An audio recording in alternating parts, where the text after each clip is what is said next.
ndonzi Benjamin Chimporera ndoshanda kupadenga. Ndino urombo nezvakaitikawo kuhama yangu inonzi John Nyemba. Taishanda tese asi nenguva akashanda papadenga akazosiyawo basawo musi wa2. Saka nokuda nekuomerwa kwatinoitawo mukurarama kwedu takaranganawo kuti tikwanise kuwanawo cheuviri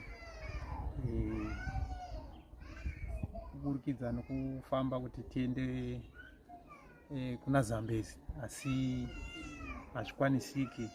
Asi aida kuti hama yangu akwanise kucherawo maWorms kuti anobatawo hove. Saka takarangana kuti tichazoenda kudhamu, asi tiri mushure mokuti tiende ikoko takazoti regai tiite tibatanidze tive nehuni dzedu dzinova dzinotibatsirawo sevanhuwo vari kutambudzikawo. Dzimba dzedu hadzinawo magetsi, ndo tinokwanisa kuti tibikise. Tiri munzira mukufamba tichibva patanga taenda kunotorawo huni, kufunga pane chinhambo chi500 meters kubva patara. Mwongo wakangoti ngatizororowo panapa. Se tiri mudondo ndakangoti handingasiye umwe wangu ndibva tazororawo. Pasina 5 minutes nzou yakangouyawo yakabva yachema kamwe chete. Yachema pakamwe chete takabva tavhunduka. Mumwe wangu akaendawo nedivi rake nedivi ranguwo. Saka inini nekumhanyawo ndakamhanya ndichienda kune imwewo nzou, asi handina kuti ndikwanise kusvika pane nzou iyi ndakabva ndatizira murukova. Saka ini mumwe wangu handina kuona kuti akatiza sei, mhanyawo kusvikawo ndabuda pabridge. Ndabudawo pabridge ndakabva ndaita sei ndamira. Ndabva ndafunga kuti ndasiya umwe wangu, hatisi kuziva kuti kumashure kutiza kwaaita uku afamba sei. Saka ndakabva ndafunga kuti rega ndidzokere musango. Ndakadzokerawo musango,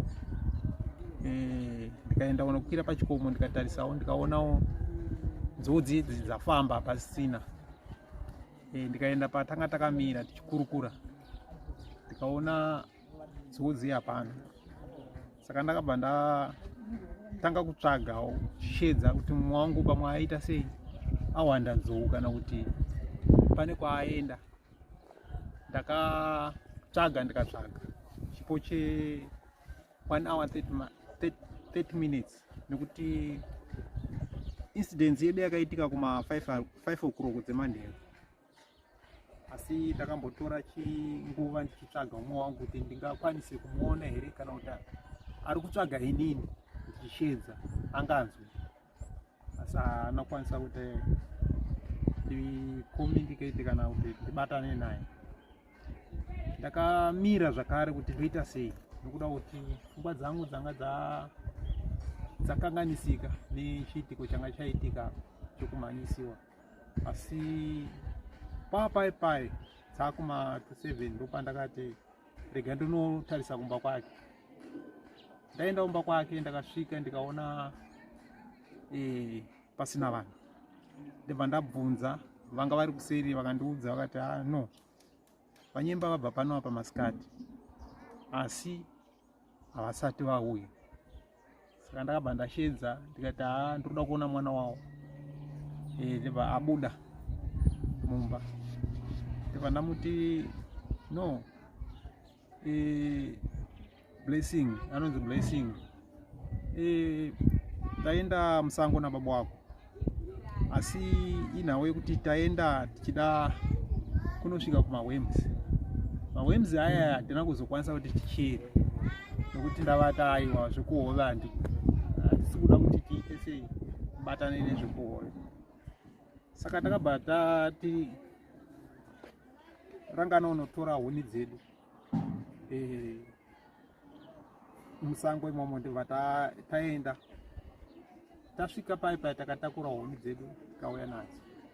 saka ndibva ati alright, munoziva here pamatizi nzou panga makamira? Ndikati aiwa, izvozvi handei kana uchikwanisa, nekuti ini ndiri kunzwa simba rekuti ndikwanise kurikavha mwoyo wangu, nokuda kuti anga rari musango kana kuvadziwa asiri kukwanisa kufamba, ndogona kuita sei tibetserane kuti angabude sei. Takafamba tikapinda nedivi rimwe, hapana chakatevhiringa, asi kusvika tasvika patakamhanyisirwa tikamira, tikamuudza tanga takamira pano, baba wako apa, ini napo. Iye ndebva ati alright. Saka imimi ndebva mazoita sei, ndikati nzou yanga yasvika apo 5 meters, pa 5 meters ndopa ikachema. Ini ndibva ndati kuna baba wako, nzou iyi, ivo ndibva vaita sei vatiza, because yakaita kunge yatikamura, so ini ndibva ndaenda nerangu divi, ivo neravo divi, nekuti kwandaienda kwaiva neimwe nzou. Ndakabva ndapona nekutiza murukova, zvikanzi alright. Saka iye akadzikawo 5 meters kubva paitikira incident, ndibva andishedza akati no mudhara, kunoko kune muto wadonha, saka tiri kufunga kuti pamwe inzou. Ndikati alright, ndakabva ndaenda paari, ndikati alright, ndibva adzika futi, zvikanzi panapa nzou inenge yarwa pana. Saka mudhara, zvinhu izvi kaizvi inenge mudhara aparara. Ndikati aiwa, asi ndizvo. Zvikanzi nokuti pfungwa dzangu dzaingoti mumwe wangu mupei. Saka akazofamba futi, ndibva atarisa padivi, ndibva aona chokwadi umwe wedu ndopanga apararira. Ndikati shamwari, takangoshedzera kuti shamwari, asi ndo kuzorora kwawanga wati uite here, tiite here muno musango. Ndibva ndati kuna bhule, hana yako ngaisimbe, ngatiite sei, ngatibudei muno. Ndibva ndikumbira kuti titore foni yawo nemakiyi yawo muomo, ndibva atora, ndibva taita sei tabuda. Ndo patakazobuda tikasvika pamba. Tasvika pamba takatsanangurirawo vamwe vedu, ndibva vati handei kumapurisa. Saka ndibva tanopa nhau dzedu kumapurisa, kusvikira takazopuhwa rubetsero rwepakusafonera mapurisa, tikaenda mudondo, tikaenda unorikavha mwoyo wangu. Saka zvinhu zvanga zvakandiomerawo kuti ndigamuchirewo izvi, nekuti unenge uchifungawo kuti ndikadai ndowanawo rubetsero, nokuda kwokuti nzvimbo yedu iyi nzvimbo yakaomawo, nekuti tiri kurarama nemhuka, tiri kurarama nemahardship. Saka zvinhu zvine konzerawo kuti tikwanise kuenda kunosunza, asi unenge uchiti ndiri kuenda kunosunza, asi unobva wasanganawo netsaona. Saka ndo zvandingati nechidingo, nokubatikanawo kwandiri kuitawo nehama yangu mukuita kunaitika chiitiko ichi, asingazvisungidziri hangu kuti zvingadaro. Vachimupolera, tingave nemubvunzo, chamungafungidzire kuti zvingaitwe pachiitiko chakadai? Chii chamungafungidzira kuti chingaitwe? Ini mafungiro angu sezvaitika makare karewo, taiona kuti pakaitikawo incidents yakadai so, taipuhwa rubetsero rwekuti paigona kutsvagwa mhuka yakonzera sekudaro. Mhuka iyi yaigona kupfudzwa, kungewo ndopa semufananidzo zvakaitika kuBhatonga uko. Nzou yakakuvadza vamwe amai kuGarikai. Nzou iyi takaiona ichiita sei ichiparadzwa, nokuda kuti nzou iyi inenge ine ukasha, inokwanisa kuita sei, inozokwanisa kukuvadza mumwewo. Saka sekuona kwandinoita chiitiko ichochi, kuti vanenge vachifanira kuti vatibatsirewo varidzi vanochengeta mhuka idzi, kuti vatibvisirewo mhuka idzi. Hazvireve kuti kwandanga ndaenda ikoko ndokwa kunowanika mhuka dzinokuvadza, asi mhuka idzi tirikutogarawo nadzo chinharaunda. Kunge izvozvi kuseni papapa tanga tine gurupu renzou ranga riri pazasi pedzimbabwe dzakarara nadzo, asi zvese zvirongotariswa pazasi pabridge apa pana anonzi Mhofu anogara kuChipani, akaparadzwa nenzou last year achibva kwaibva kuti anozvibatsirawo pamba pake, asi akarwa nenzou vakarikavha vakamutakura, asi hapana chakaitika kunzou iyoyo. Nzou iyoyo inongouya shuwa tichiona kuti inzou ino ukasha, inoparadza vanhu, asi hapana intention iri kuitikawo. Tichireva kutiwo dai nepfungwa dzangu kuti tikawanawo rubatsiro rwokuti zvaitikawo kudhara kuti chakuvadza munhu wochibvisa semutemo wawo, nokuti uyu mutemo wawakapawo wokuti chinhu chinenge chakuvadza mumwe sengwena dzakambodya munhu kukroko. Takaona pakatorwa intention yekuti vakauraya ngwena idzodzo, vakaburitsa mapatsi emunhu anga ari mungwena, vakarikavhawo zvimwewo zvinhu zvangawaona nekuda kuti angarohwawo nengwena. Asi maroverwa atiri kuitawo isusuwo hazvirevi kuti semaroverwa aitwa umwe wangu musango, zvakangofananawo nemaroverwa ari kuitawo vanhu isusu muno mukomboni, nokuti chiitiko ichi chekuti mhuka iyi iri kuti mukomboni nekunze ikoko kwatinenge taenda kunosunza iri kungoparadza nokuda kuti mhuka iyi inenge ine ukasha hwainenge inawo, nakanoti yava nechijairira chiri mairi. Saka inogona kana ikasangana nemunhu parodhi, sekunge apa pari kuvakwa filling station apa, pane vanhu vakadzungirirwa izvozvizvi mazuva apfuura, zvichireva kuti chinenge chiri chiitiko chemhuka inenge yakangwara, ine uchenjeri hwekuda kuita sekuparadza vanhu. Saka tikatarisana nemaitikiro aita makore apfuura, tinoona kuti nzvimbo ineyi yaichengetedzwa zvakanaka. Pakaitika chiitiko chakadai, mhuka iyo yaitsvagwa yoparadzwa kuitira kuti isazoparadze mumwe munhu. Saka iwo handisi kutaura kuti ngavafose, asi kuti ndiri kupa sechichemo sechikumbiro kuti ngavatibatsirewo sevanhuwo, nokuti ivo vanhu, nokuti mhuka iyi haizvirevi kuti inoparadza isusu chete tiri kuno komboni nokuda kuti tiri vanhu, nokuti takadzvinyirirwa nemutemo kana kuti mutemo uri kutitonga isusu. Asi ivo vari pasiwo pomutemo vanotongowo nemutemo nokuda kwokuti ivo ndovanodzichengeta mhuka iyi. Mhuka iyi haikuvadze munhu asina basa rekuti anochengetedza mhuka. Mhuka iyi inokuvadza kana ivo futi, nokuda kuti tikapa muenzaniso kuti kumhiri yakakuvadza munhu anoichengeta. Saka zvimwe chetewo kuti nhau yechinyunyuto chatiri nacho panhau yezvipfuwo zvavo izvi zviri kuparadza hazvina ani nani, nokuti zvakafanana nechiitiko chiri pane hama yangu nhasi yandiri kuchema iyi, yekuti zvakaitika izvi kuti ndiri kuichema. Saka rufu rwakangofanana nemhuka iyi, kuti mhuka iyi inongonanga wayananga, inange kuti ndini chete ndinobatwa nemutemo ndisingaite basa iroro. Mhuka iyi inogona kunorova munhu wemutemo, nokuti zvakangofanana nerufu. Rufu harina basa kuti uyu akasimba sei, kana kuti uyu mudiki sei, kana kuti uyu mupfupi, kana kuti murefu. Saka nhau iyi tese dai taisawo chichemo chedu kana kuti pfungwa dzedu pamwe chete chiwirana, taita chinhu chimwe chete, taonerana nhau iyi, nokuti nhau iyi haisi kutisiyira pedyo, nokuti mazuva nemazuva, mwedzi nemwedzi, mavhiki nemavhiki, mumwe atorwa nemhuka, mumwe atorwa nemhuka, mumwe atorwa nemhuka, asi pari kungoita sei, pari kungonyararira. Saka ndose nhau yangu yandiri kuchemawo, ipfungwawo dzangu, hazvirevo kuti ndiri kufosera vanhu kana kuti asi kuti ndiri kubudisawo pfungwa yangu kuti ndionewo kuti tingararamawo sei, nokuti hapana mhuka inokunda munhu, nokuti munhu pakusikwa munhu ndiye mukuru, akanzi ngatisikei munhu nemufananidzo wedu, nokuti munhu ndiye mukuru pamhuka dzese. Saka ndinoti neaya ndinotendawo, asi ndichichemawo hama yangu nechiitiko chakaita chatakasanganawo nacho kukubatikana. Ava vanga vari shamwari yavanyemba vanga vachitaura, pakaparira vanyemba vakanga vari vese musango.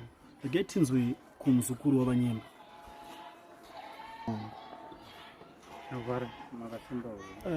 Pachiitiko chakaitika ichi mungatitsanangurire kuti zvakafamba sei sekunzwa kwamakaita, uye zvamuri kunzwawo pari zhinji? Alright, ndingangoti inini ndinoitwawo Emmanuel Mutematsaka anova muzukuru waJohn Nyemba. Chiitiko chakaitika kuna sekuru chinhu chinorwadza ende chinhu chinosuwisa. Mafiro akaita sekuru hazijairike. Tinoti kufa murayiro waMwari, asi mafiro erudzi urwu anorwadza because munhu haana kurwara, munhu taitova tiinaye kuseni achitofara achitotaura maplans avo kuti inini muzukuru ndoda kuzoita ichi nechichi. Tozongonzwa zuva rodoka kunzi sekuru hakuchina, sekuru vatsikwa nenzou. Zvinhu zvinorwadza.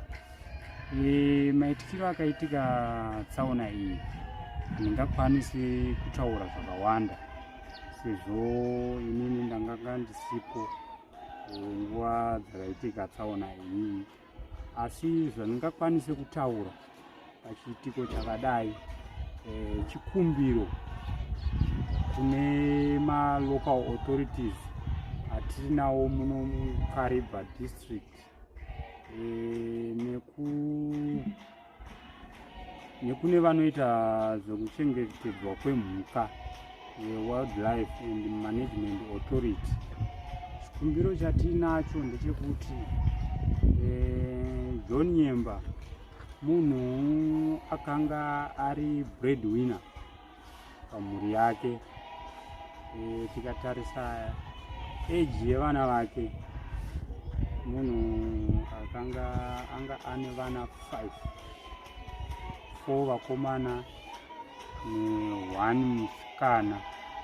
But tikatarira age dzevana vake, mudiki wacho is around 5 years ari ECDA. Zvireva kuti baba vemwana uyu hapachina.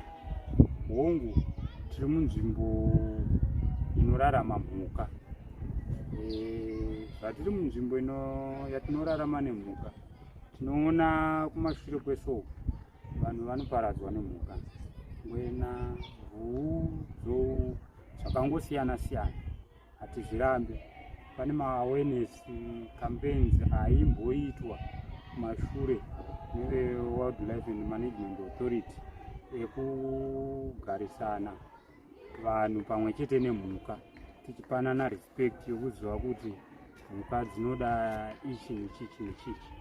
Asi tikuti hongu mhuka haungakwanisi kuziva kuti pairi apo iri kufungei, chii chaitika pairi.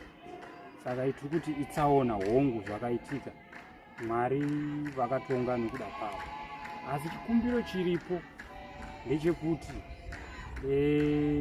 dai zvaibvira hurumendewo yapindira panyaya idzi. Munhu kana achinge atsakati apfuudzirwa upenyu hwake panzira nemhuka, handine chikumbiro chokuti dai hurumende vapindirawo nechikumbiro chokuti mhuri yasara itariswe. Because izvozvi mwana wandataura uyu kuno mwana vari 3 vari kuenda kuchikoro, baba hapachina. Vana ava vachararama nenzira ipi? Saka tiri kuti isusu dai paitwa program yecompensation yekuti munhu kana achinge aurawa nemhuka, anofanira kuti veparks vabatsiridze paprogramu rinenge richiitwa pakuchemwa kwemunhu. Then munhu kana achengetedzwa, pamhuri inosara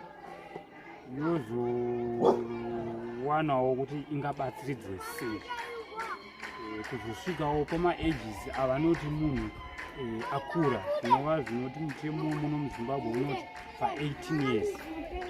Saka chikumbiro chandiiso kwamuri imimi kuti imi munoziva nzira dzamuchafamba nadzo kuti musvike kunotura mashoko iyaya. Ndimunoziva maofisi amungaende angatibatsira nyaya idzi, kuti ngapave nekuongororwa ipapo because mhuka dzine vari kudzichengetedza because vari kudzikoshesa.